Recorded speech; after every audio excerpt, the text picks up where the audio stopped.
día, señorita. Fíjese que mi domicilio viene mal en este recibo y me está causando problemas en algunos trámites que estoy realizando. Claro que sí, con mucho gusto revisamos la información para que aplique el derecho de rectificación de sus datos personales. Tú también puedes realizar la corrección de datos que sean inexactos, no estén actualizados o estén incompletos. Ejerce tus derechos ARCO. Comisión Estatal para el Acceso a la Información Pública. Saber es poder.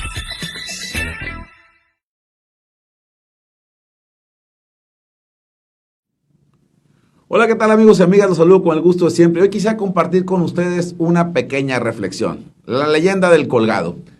Allá por 1800, en la idiosincrasia del pueblo mexicano se arraigó una fábula. Hoy que estamos en pleno Halloween y Día de Muertos, viene a colación por lo que estamos viviendo en nuestra sociedad.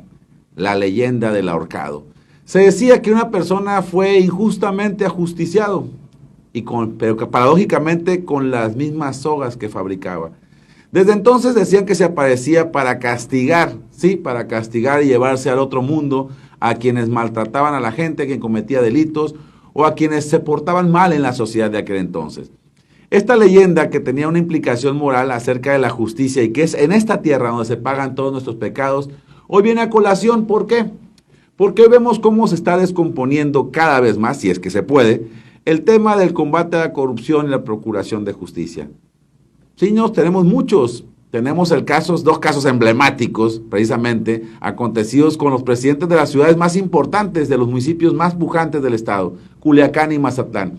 Paradójicamente, uno fue defenestrado por el Congreso del Estado y está sujeto a juicios penales y no se diga cuestiones administrativas. En cambio, el otro presentó su renuncia y hoy es secretario de Estado. Pero ¿por qué viene a colación la leyenda del ahorcado? Porque precisamente uno de los elementos nodales de esta fábula o leyenda es que estas personas los venía a ajusticiar el ahorcado por lo mal que se portaban. Y pareciera ser que no se toma en consideración que el momento de hoy es una fotografía de nuestra sociedad presente. Sin embargo, el desprecio de las instituciones, el desprecio de los ordenamientos jurídicos no puede ser eterno, porque las herramientas ahí están, el marco jurídico ahí está. Tal vez ese silencio cómplice que vemos en el Congreso del Estado, en actores y actrices de la farándula política, por estas nuevas formas de ejercer el poder, haciendo a un lado las instituciones, la rendición de cuentas y demás, pueda ser tolerable, llevadero o hasta que les convenga en este momento. Pero ¿qué sucederá después, cuando pasa el momentum político que se vive? Cuando tal vez las circunstancias cambien o lleguen otros al poder. Ahí puede haber un cambio de guardia, un cambio, y con los mismos hechos que hoy se aplauden, se validan y hasta se toman como una lógica consecuencia de los tiempos en lo político, pudieran ser la base de ordenamientos jurídicos. Sin embargo, eso es futuriar. ¿Qué es lo que vemos hoy en día? Que nuestros ahorcados, ¿sí? Nuestros ahorcados no tienen las mismas características, no son las mismas circunstancias. ¿Por qué? Porque no fue el mismo rasero.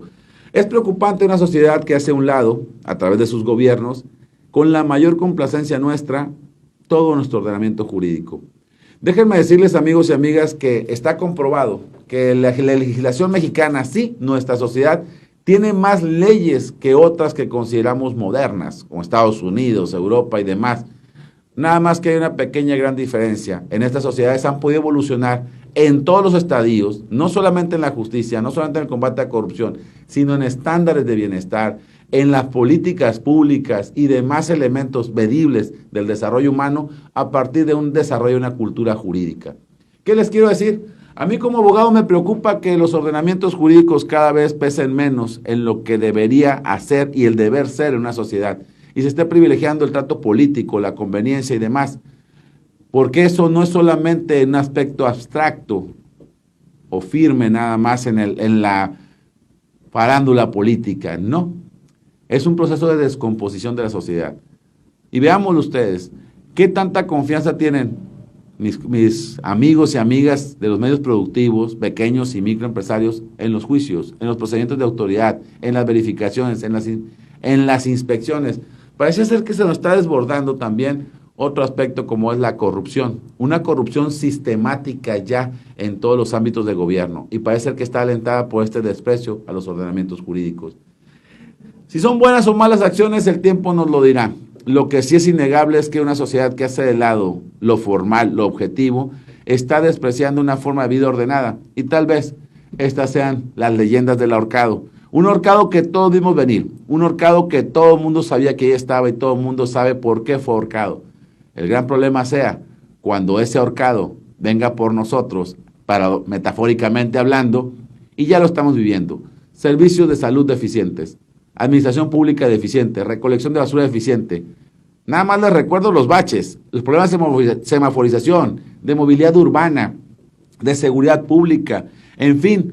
Ahí tenemos las obras monumentales también del sexenio recientemente concluido, el queso vacío que es el Hospital Pediátrico de Sinaloa y un sinfín de cosas más que están en el éter. ¿De qué sirven las auditorías de la Auditoría Superior del Estado si es que sirven de algo?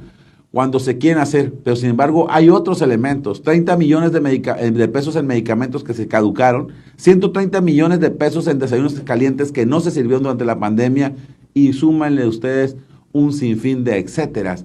Y en todo esto, ¿cuál es la justicia? Aquí parece ser que se está otorgando una licencia, que si estás alineado al poder, todo se borra. Pero eso, en este momento, puede ser el menor de nuestros pecados, porque ya se está traduciendo en otras afectaciones, en tal vez una validación y complacencia sistémica a la corrupción, a la impunidad, pero sobre todo, a estar bien con el poder. Y no quiero decir que con eso tengamos que convertirnos todos en opositores, en meros sistémicamente ir en contra del gobierno. No, porque el gobierno nos ocupa a nosotros y nosotros ocupamos al gobierno. Pero sí hay que generar una relación de equilibrio. ¿Por qué? Porque lo que antes eran los fieles de la balanza en esta relación de equilibrio entre sociedad y gobierno están totalmente quebrados y desdibujados como son los partidos políticos, más aquellos que deberían de ser de oposición. Ante este desalentador panorama, ¿qué nos queda? Tenemos dos opciones. Una, pensar en nuestro futuro y trabajar día a día, no solamente desde lo individual, sino también con una visión social. O la segunda, y que es más cómoda, adaptarnos a estas formas y validarlas, aunque después no nos quejemos cuando nosotros seamos el ahorcado. Esa es mi opinión, hablando en plata.